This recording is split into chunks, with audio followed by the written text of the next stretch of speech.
tänases Makita tööriista koolis tahaks ma rääkida valgustitest. No kõige pimedam aeg aastast võib-olla on möödas, aga seda nii-öelda poolpimedat aega jätkub meil veel pikalt ja ega tegelikkuses ka suveöödel ju korraks meil siiski pimedaks läheb. No valgusti valik on Makital väga lai ja neid on kõikidesse võimalikesse erinevatesse oludesse.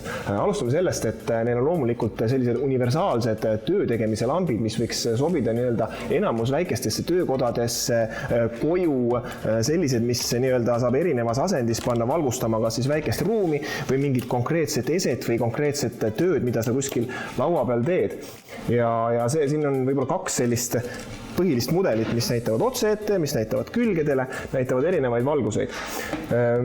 Teine võib-olla selline kategooria, mis ma välja tooksin, on sellised õues töötamise lambid, võiks isegi öelda otsingulambid ja no need on tegelikkuses, võiks öelda, väga võimsad lambid. Võimsad selles mõttes, et neid võib nimetada lausa otsingulampideks, sellepärast et see kaugele näitav valgusvihk, mis siis siit keskmisest sellest suurest sellisest avast tuleb, see on üle poole kilomeetri, täpsemalt 640 meetrit, mis on tõesti päris muljet avaldav, kuid samal ajal teise režiimiga võib näidata selle lambiga lähedale ja laialt, mis tähendab seda, et võib suure ala korraga ära valgustada, olgu see siis mingisugune välitöö või mingisugune inspektsioon pimedal ajal kuskil töömaal. Loomulikult on need lambid saadaval mõlemale Makita akuplatvormile, nii XGT kui LXT ja sama kehtib tegelikult ka kõikide teiste või peaaegu kõikide teiste lampide kohta. Enamus lampide puhul on olemas mõlemad akuplatvormid. Kui nüüd siit kategooriaid edasi võtta, siis järgmiseks ma näitaks sellist minilampi. Loomulikult jälle XGT ja LXT akudele saadaval ja seda ma nimetaks selliseks võib-olla telgilambiks või väga väikese ruumi lambiks. See on selline hajutiga lamp, mis paned põlema, valgustab kogu väikese ruumi ära ja siis saab seal toimetada. Ühtlasi on ta kerge, lihtne kaasas kanda, ainult seljakotti visata ja siis ise otsustada, et kui suure ja raske aku sa siia külge panna soovid.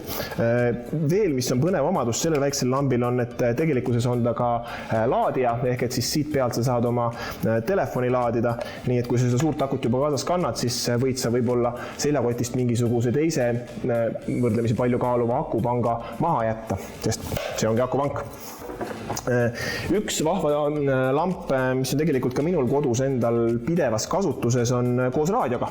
Samamoodi ülimitmekülgne lamp, saab panna erinevaid valgusrežiime, saab oma telefoni ära ühendada ja siit telefoniga muusikat kuulata, saab raadiot kuulata ja samamoodi saab siit võtta voolu, et oma telefoni samal ajal laadida, kui sa siit muusikat mängid. Kui me nüüd lähme tõsisemate prožektorite juurde, siis on siin näidata praegust 2 sellist suurt mudelit. Ja see suurem on juba 11 000 luumenit, kes nendest luumenitest natukenegi jagab, see saab aru, et seda valgust jagub ikka väga-väga suurele alale avatud õues ehitusplatsi valgustamiseks tegelikkuses ideaalne. Kusjuures nendel lambidele käivad ette samamoodi hajutid, nagu kui me vaatame neid väiksemaid lampe, kus on selline piimjas klaas ees, tegelikult nendele prožektoritele käivad samamoodi hajutid ette, et see valgus saaks ühtlasem ja ühtlasemalt tööplatsile jaotatud. Üks lahe omadus, mis nendel suurtel prožektoritel on see, et nendega tuleb kaasa ka toitekaabel, sest arvata võib, et kui sul ikkagi sellises koguses, sellises võimsuses valgust andvad lambid on, siis tegelikkuses mingil hetkel need akud annavad järgi ja tuleb neid pidevalt laadida, aga kui on teada, et sa oled kohas, kus on elektrivõrk olemas, sul peab lamp pikalt põlema, siis iga kell saad sa selle lambiga stepisse pista, ehk et siis ta on väga universaalne lahendus. Väga lahe tööriist veel, mida tahaks välja tuua, on selline jala peal lamp ja see ei ole nüüd ainult lamp, mida saab siis kuskile suunata ja ühes suunas valgust näidata. See on tegelikult selline läbimõeldud lahendus, kus saab teha ka sellise valgusmasti.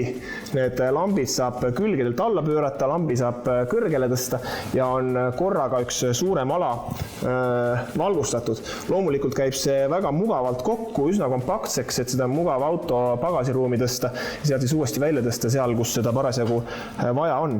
Nii et ma ütleks, see valgustite maailm on väga kirju ja tegelikult on veel ka üks selline minu meelest väga spetsiifiline valgusti, mis on väga spetsiifilise töö jaoks, nimelt mõeldud autotöökodadele. See on siis selline lamp, mille saab panna auto kapoti külge ja siis seal kapoti küljes rippudes valgustatud terve kapoti aluse ära, sest et selge on see, et ükskõik kui hästi need autotöökojad ka valgustatud ei ole, siis kapoti all on alati liiga vähe valgust. Lamp käib siit küljest ära, seda saab eraldi veel igale poole riputada, rihmaga kas või endal kaela panna, kõik võimalikud moodused.